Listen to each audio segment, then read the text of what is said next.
Is the Tampa Bay housing market finally starting to slow down?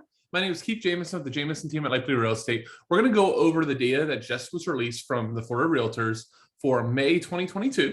So a little lag behind on the data and show why there are some signs finally starting to show that things are returning to normal. It is still very much, a hot market, but things have started to come. Let's go ahead and pull up the report. And if you have any sort of questions specifically about yourself, your situation, whether you're buying, selling, or just wanting more information about the housing market, feel free to reach out to our team. Our information is below.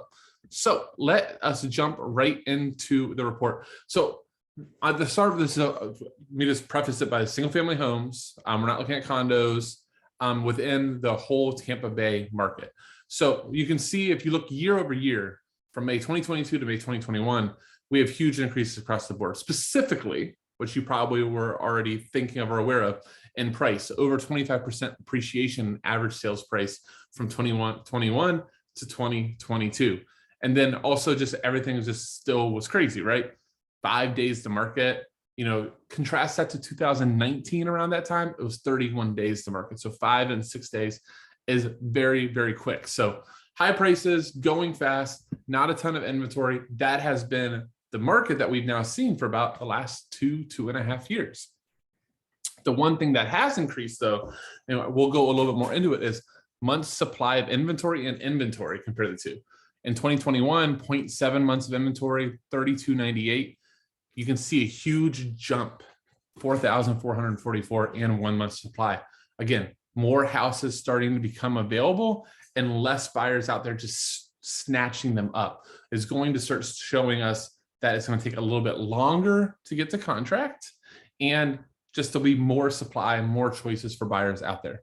We can see though, and then the data too from March, April, and May, all very, very large closed sales. But over the previous year, 7.5% decrease. So again, starting to see that little bit of slowdown going into the summer. Median price was up though over April. Again, average price the same, but the one I want to really focus on, and I pulled up the wrong report here, I had edited one, so apologies, is the active listings. So this is the most important thing, and what we are starting to see out in the field, showing that the market is slowing down. Inventory is way up. This is the highest amount of inventory on the market that we have seen. And this was again May's numbers. That's not even showing what's at now, which we feel like is even increased more. But the highest supply of inventory that we have seen in the market. You contrast that to April and March, which in my professional opinion was kind of the peak of the market. We had inventory decline, right? If you're looking in March, 2,937 homes. Heck, if you're looking in February, 2,713, that's almost 100% increase to 4,444 homes. So a huge increase. The 2 straight months now of positive change year over year in inventory, meaning there are more homes for buyers to choose. If we think back to typical supply and demand, right? When supply is up, if demand doesn't match that, then eventually the prices will start pulling down. And we are seeing that just ever so slightly, that you're not seeing 9, 10, 11 offers on every house like we had seen for a while that was pushing prices up. It's 1 to 2 offers. It's a house that sat on the market for a week or 2 weeks. That's normal. It's normal for you to go under contract on a home for the asking price, not always $50,000, $60,000 over at times. And again, month supply is at 1. So moving forward, and what we're seeing in the present moments, what these numbers don't capture, it's kind of what I was saying. Things are starting to be on the market a long time. It does not mean that there's something wrong with the house, that there is something wrong with the marketing, that the world is caving in. It's just more of a return to a normal real estate market where every single house did not sell in the opening weekend.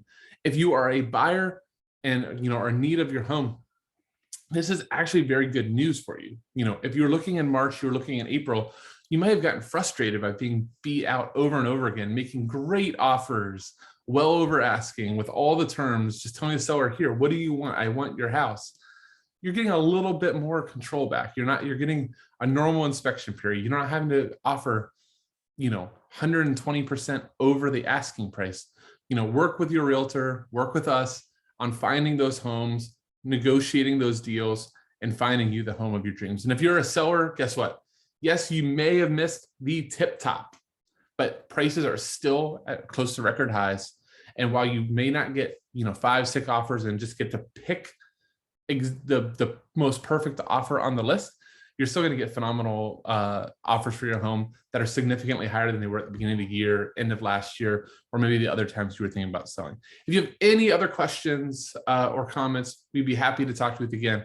Our information below. So once again, this is Keith Jamison with the Jamison team at Lake Real Estate, and we are opening the door to your next home. Have a great day, everybody. Bye.